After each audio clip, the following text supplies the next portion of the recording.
Madame, Monsieur, bonsoir et bienvenue au 20h. Au sommaire de cette autre édition, Yaoundé, 2 cas de poliomyélite ont été enregistrés au quartier Cité Verte sur le site de surveillance environnementale.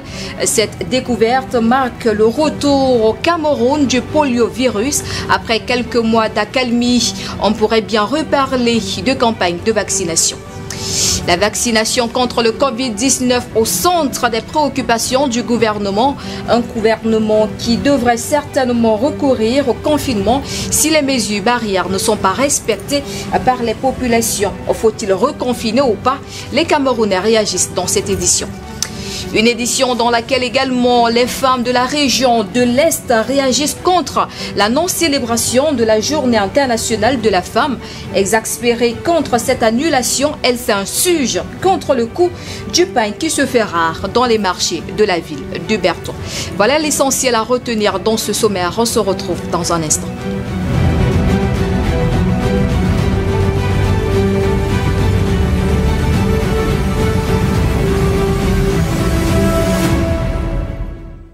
Madame, Monsieur, une fois de plus, bonsoir et bienvenue à la 3e livraison du grand format de l'information sur DBS Télévision.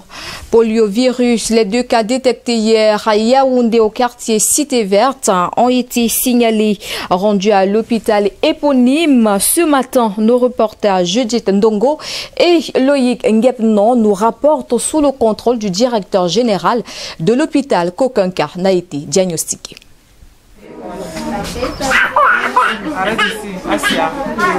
Hôpital de district de la Cité Verte ce mercredi matin, des cris de nourrissons résonnent à la maternité sous l'effet d'injections de vaccination. Ici, c'est la quiétude manifeste au lendemain de la découverte de 2 cas de poliovirus sauvage aux encablures de la formation sanitaire. Selon le directeur, aucun cas n'a encore été diagnostiqué, mais la surveillance active se poursuit. Nous allons traquer tous les enfants, généralement de moins de 5 ans, un peu plus, qui présentent une paralysie de survenue brusque, quelle que soit l'origine. Dès qu'on a fait cette découverte-là, on fait des prélèvements qui s'imposent pour pouvoir confirmer s'il s'agit du polio ou pas. À côté de cette action, la sensibilisation est de mise. Nous avons des équipes qui sont sur le terrain. Et ces équipes-là ont pour mandat de faire le tour dans la population et les foyers pour pouvoir expliquer à la population ce que c'est que le polio sauvage, comment est-ce qu'il se manifeste, et inciter les parents qui n'ont pas encore vacciné leurs enfants de venir vacciner les enfants. Et donc, dans le cadre de cette surveillance qui se veut active, nous nous mettons également à rattraper les enfants qui n'ont pas fini leur vaccination selon le programme élargi de vaccination. La vigilance est donc continue, active et coordonnée au niveau du ministère de la Santé publique. Néanmoins, on s'interroge sur le retour du virus 8 mois après que le Cameroun avait été déclaré par l'Organisation mondiale de la santé pays libre de poliomyélite. On reste en santé, mais cette fois-ci pour parler de coronavirus qui fait couler beaucoup d'encre et de salive dans tout le Cameroun et dans la cité économique du pays. Les avis des populations divergent quant aux récentes sorties du ministre camerounais de la Santé publique, le docteur Manaouda Malachi. Alit Mama et Thierry Selani sont allés à la rencontre de ces populations. Voici leur reportage. Les chiffres liés au Covid-19 seraient alarmants au Cameroun. Dans une récente sortie, le ministre de la Santé publique, Manaouda Malachi, a indiqué que le nombre de malades hospitalisés est passé de 0,5 à 5%. Les cas de décès de suite de Covid-19 vont d'un mort à 5 décès par semaine et le nombre de contaminations passe de 800 à 1000 nouveaux cas hebdomadairement. Les résultats ici présentés laisseraient donc entrevoir une possible nouvelle phase de confinement. Mais cette option ne ferait que du mal aux populations et ce, dans tous les domaines d'activité. Nous ne souhaitons vraiment plus que ça se répète parce que l'an dernier, l'expérience que nous avons faite était très désastreuse. Le niveau des enfants avait baissé à la rentrée, ce qui suivait. Rien n'était plus respecté. Même les résultats des examens, vraiment, avait du mal. que nous les recevions tels qu'ils étaient. C'est vraiment très pénible pour nous, surtout pour l'économie camerounaise. Donc c'est très pénible pour nous. D'un autre côté, il y en a pour qui un nouveau confinement ne ferait du mal à personne, parce que pour ceux-ci, une première expérience mènerait à une seconde. Comme on a pu franchir la première étape, donc on va aussi en franchir les autres étapes. Donc on ne peut pas dire que si on entre encore en confinement, que ça va tuer tous les Camerounais. Hors de ce circuit, certains Camerounais restent sceptiques. Selon eux, la déclaration du ministre de la Santé publique reste dubitative en raison de manque de preuves. Le problème qui est là, c'est que quand on parle de ces 800 cas et décès, quoi, bon, je n'ai pas encore vu, moi, il peut dire que je n'ai pas encore vu. Il va falloir que vraiment je puisse être confirmé de ce qu'on dit, c'est que le ministère a affirmé. Parce que quand on parle, il y a 800 cas et qu'il y a 37 cas, je ne vois pas encore, je ne vois pas. Tout comme te fait, le respect des mesures barrières reste nécessaire. Si dans certains établissements, ces mesures sont négligées à l'instar du port de masque, dans d'autres, cela représente une priorité. Combler le déficit de la production laitière au Cameroun, voilà le défi que se donne le gouvernement camerounais à travers le projet Prodel. Le ministre de l'élevage, le docteur Taïga, présidait récemment dans la région du Nord une cérémonie de distribution des vaches productrices venues de France en présence du représentant de la Banque mondiale. Colombe Katal, Awal Mohamedou signe le reportage. Le Cameroun accuse un déficit en matière de production laitière de 120 000 tonnes par an, malgré une augmentation de 7% dont a bénéficié la production locale depuis 2014. C'est donc pour combler ce gap que le gouvernement, en partenariat avec la Banque mondiale, a procédé à l'achat en France de 165 génisses gestantes dans le cadre du projet de développement de l'élevage Prodel. Ces animaux partis de Montbéliarde et arrivés en terre camerounaise le 3 novembre 2020 vivent désormais dans la localité de Louguéré, département du Mayo-Louti, région du Nord. Les vaches en question font de bons points pour ce qui est de la production du lait et de la procréation. On y compte déjà en l'espace de 4 mois une productivité de 100 veaux. Dans le but d'augmenter la production laitière à l'échelle nationale, ces vaches sont redistribuées aux organisations de producteurs ou d'éleveurs bénéficiaires dont les plans d'affaires ont fait l'objet de validation préalable par les comités régionaux de présélection. C'était au cours d'une cérémonie présidée par le ministre de l'élevage, des pêches et des industries animales, le docteur Taïga. Les bénéficiaires ont été invités au respect du cahier des charges et de tous les aspects liés à l'élevage de ces vaches laitières. La vache elle-même, c'est un outil technologique parce qu'il s'agit de génétique travaillée par des éleveurs français qui aujourd'hui s'adaptent au Cameroun.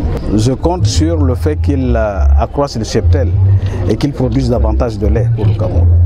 C'était non sans la présence du directeur des opérations de la Banque mondiale. Les chercheurs du Cameroun ont effectué leur entrée ce jour à Yaoundé sous la présidence de la ministre de la Recherche scientifique et de l'Innovation, Dr Madeleine Tchonté. Rentrée scientifique et riposte endogène aux maladies émergentes et réémergentes est le thème retenu pour cette solennité. Judine Dongo, Anissé Onana. Malgré les difficultés liées à la fermeture généralisée des frontières en 2020, à cause de la crise sanitaire causée par la pandémie de Covid-19, le Cameroun a su trouver la clé pour traiter ses populations atteintes de la maladie grâce à des solutions issues de la recherche. Les chercheurs camerounais sont célébrés à Yaoundé à la faveur de la rentrée scientifique 2021.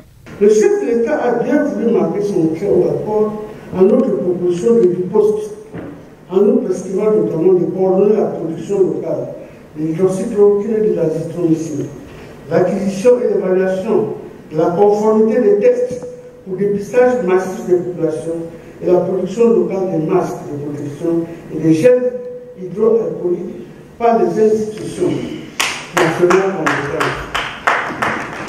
La 8e édition de la rentrée scientifique se tient en droite ligne de la riposte endogène aux maladies émergentes et réémergentes. Notre vœu est de parvenir à produire et disposer d'un stock souverain de médicaments pour barrer la voie aux différentes épidémies et pandémies telles le paludisme, le choléra et bien d'autres. 9 structures sous tutelle du ministère de la Recherche scientifique et de l'Innovation sont à Yaoundé pour mettre en lumière le potentiel de la recherche camerounaise et sa capacité à apporter des solutions aux défis multiformes de la santé publique auxquels fait face le pays. Célébration de la Journée internationale de la femme à Berthois. Le pain du 8 mars se fait rare. Hervé Moukouri, Hugues Pascal Tchofo, vous nous dites que le contexte actuel n'arrange pas les affaires. L'atelier tourne à plein régime. Les couturières ont le cœur à l'ouvrage. Image qui contraste avec la réalité d'un événement qui tient à cœur la gente féminine. Mais l'engouement de ces couturières est à l'opposé de la fièvre des préparatifs, élément précurseur de la célébration de la Journée internationale de la femme. À Berthois, contrairement aux années antérieures, à la même période, on note une timidité, certainement due à la non-célébration avec faste du 8 mars 2021, du fait de la pandémie du Covid-19. Ajouté à cette entrave, le pain se fait rare dans les points de vente. Et lorsqu'on en trouve, il vaut de l'or, en violation du prix homologué qui est de 6 800 francs CFA. La rareté du pain et le prix exorbitant contraint aujourd'hui les vendeuses à faire recours au prêt-à-porter, les coûts étant relativement accessibles. Ce tissu de circonstances étant devenu un élément incontournable. Il y a 8 000, il y a 5 000, il y a 10 000. Donc ça dépend de la quantité de tissu qu'on a utilisé pour faire le travail. D'autres vont porter pour rester à la maison, d'autres vont porter pour se réjouir. Oui, mais l'envie seule ne suffit pas. Malgré les prix abordables, une frange de la population ne cesse pas être capable.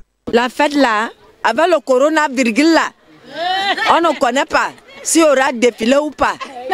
Les pains sont rares, même comme c'est au marché là. Mais les revendeurs la vendent trop cher. Autant de sources de découragement à laquelle l'annulation de la célébration populaire de la Journée internationale de la femme vient s'ajouter, d'où les aspirations des femmes de Berthois. Cette année, vraiment, vous voyez comment tout est timide. Les femmes ne veulent même pas payer les pains de 8 mars parce qu'on parle du Covid, on parle du Corona. Nous sommes vraiment découragés. D'abord, même le 8 mars, même vous découragez même les femmes pour le 8 mars d'abord, en première position. Parce que quand on parle même à la King, là, le 8 mars, il n'y a pas. Et c'est d'abord cher. Et encore plus, on dit qu'on ne défile pas, il y a Corona dehors. On va donc faire comment? L'argent même, il n'y a pas à cause de Corona. Donc les femmes sont déjà dépassées et fatiguées. À Berthois, la conjugaison de tous ces facteurs a un impact sur les business. Même les vendeurs des accessoires ont du mal à tirer leur épingle du jeu. Les affaires tournent mal. On devait même voir les clients devant nous ici là. Mais regarde, les marchandises sont à terre, on ne voit même pas ce qu'on va faire avec. Jusqu'à même maintenant, on a même mis dans pour rien. On ne s'en sort pas. Bon, ça a tout gâté ici là. Nous sommes à Berthois. Regarde le marché Berthois, quand on est là depuis matin, on est qu'à ici. Est-ce que c'est normal? En espérant que le pain soit à la portée de toutes les bourses, les couturières continuent à languir la clientèle en exposant les prêt-à-porter. La première étape de la tournée du prophète Donatien Omp à l'arrondissement de Malantoune aura été une réussite en termes de décrispation de la scène politique. Il en a profité pour installer le nouvel exécutif communal, un moment d'échange avec les populations. Vous nous dites, Alexis Yongwa. L'arrondissement de Malantoune, première étape de la tournée de prise de contact du préfet du département du Noun dans sa circonscription administrative. Ici, pas de discours habituel. Donatien Omp, après sa présentation et celle de ses collaborateurs, va ouvrir le débat public. La préoccupation de chaque citoyen est adressée au service déconcentré concernés. D'abord, le lancinant problème des routes. Je plaidais aussi auprès du préfet pour l'aboutissement du bitumage de la route Fumban-Malantoune passant par Massassa. C'est pas que la population ne travaille pas. La population est active, fait des grands efforts, mais à la fin, la commercialisation est un problème. Pour rassurer que pour ce qui concerne le tronçon Fumban, Massassa, Malantoune, Les études ont été faites et aujourd'hui on a le dossier d'appel d'offres et qui est presque en cours d'achèvement. La question de l'érection du département du Noun en région et Malantoine comme département n'a pas été oubliée. Malantoine devait déjà débaucher. Rien que c'est comme nous appelons l'autre côté des Chutes, ça valait déjà un autre arrondissement. Avant cette séquence, le préfet Donatien Oum a installé le maire Ibrahim Dapeyoun et ses adjoints. Élus au cours de la session de plein droit du 17 février 2020 et prêté serment le 7 avril 2020, leur installation avait été suspendue du fait des ajustements de l'ancien préfet Donatien Boniomo. À l'heure où la décentralisation devient de plus en plus effective, de continuer les actions que nous avons entamées au cours du premier mandat, à savoir la recherche du bien-être des populations. L'un des problèmes évoqués aussi bien au cours des débats que dans le discours d'installation du préfet a été l'emploi jeune. Les cultures de rang laissées par les grands-parents et les parents, c'est bien beau. On va s'assurer de leur commercialisation à la formule rationnelle, mais qu'il faut préparer l'intersaison s'agissant de ces cultures en variant, en cultivant la tomate, en semant les arachides et autres denrées. Avant son discours, le préfet du département du Noun a sollicité la minute de silence en mémoire du docteur Damoudam Dioya, président national de l'Union démocratique du Cameroun.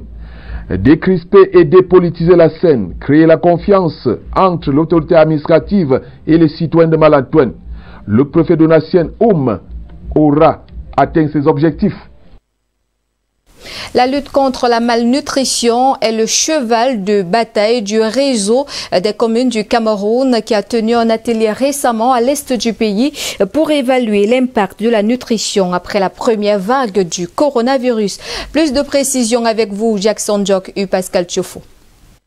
Évaluer l'impact de la première vague du Covid-19 dans la mise en œuvre des engagements des communes liés à la malnutrition, adopter d'un plan de résilience face à la deuxième vague de la maladie, ont été des points saillants d'un atelier du réseau des communes constitué des membres des régions de la Damawa, du Nord, de l'extrême Nord et de l'Est Cameroun, dans le but de mutualiser les efforts pour adresser efficacement les problématiques de la nutrition, de vaccination et d'enregistrement des naissances. Il s'agit effectivement d'un suivi, évaluation que nous voulons faire aujourd'hui à l'effet de passer au crible les activités qui ont été programmées afin d'être réalisées. Malheureusement, comme tout le monde a pu le constater, le Covid ayant intervenu et le RESENUT n'a pas pu se déployer sur l'ensemble du territoire comme nous l'avons prévu. Le réseau des communes du Cameroun est constitué à ce jour de 60 communes membres. Depuis l'apparition de la pandémie du coronavirus, les communes font face à la riposte à travers leur implication et sollicitation, créant ainsi un tarissement des caisses financières des communes, d'où l'appel à l'aide du FEICOM pour les soutenir. La sensibilisation est faite au niveau des communes. Nous sommes passés de 15 communes à une quarantaine de communes à l'heure actuelle qui ont adhéré au mouvement et qui ont adhéré à la vision. Ça fait que chacune de ces mairies a prévu au moins 1% dans son budget pour les problèmes de nutrition qui sont assez nombreux. Plusieurs partenaires au développement soutiennent le réseau à travers le renforcement des capacités des acteurs dans le domaine de la malnutrition.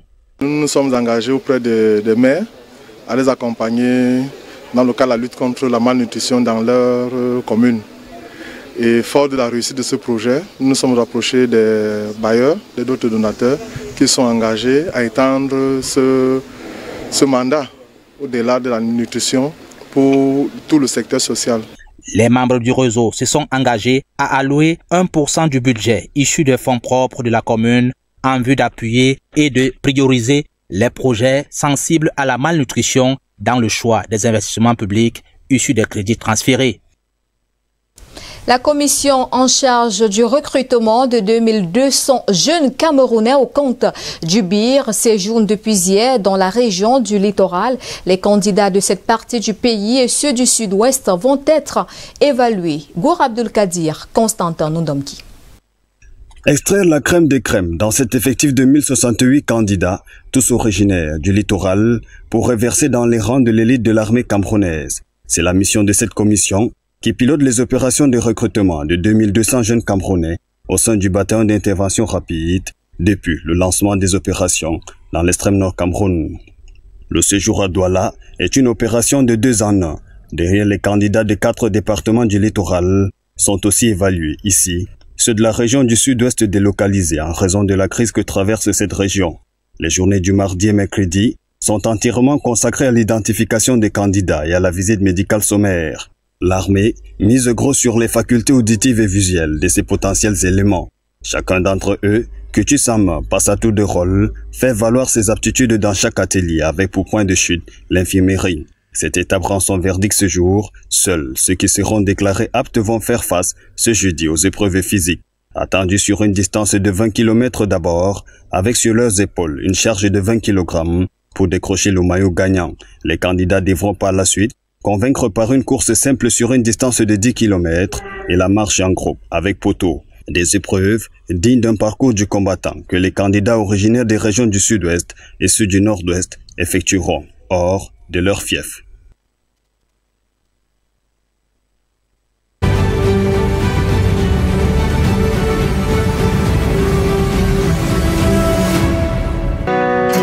Le musée des civilisations de Tchang 2 est dans notre objectif ce soir, créé en 2011 à Tchang dans le département de la Ménois. Il est situé au bord du lac municipal.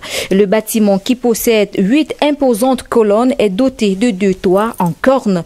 Le musée comprend 6 espaces, histoire et fondement du Cameroun, le sud Cameroun, les peuples de la forêt, le littoral, les peuples de la mer, le nord, les peuples soudano-sahéliens, l'ouest Cameroun, les peuples des Grassfields, le programme de la route des chaufferies. Place à la beauté des images.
prend les prévisions météo de demain, jeudi 25 février 2021. Dans la ville de Yaoundé, nous aurons du soleil à 33 degrés en journée, au soir 21 degrés. On remonte dans la ville de Douala où il va certainement pleuvoir, 34 degrés au soir, 25.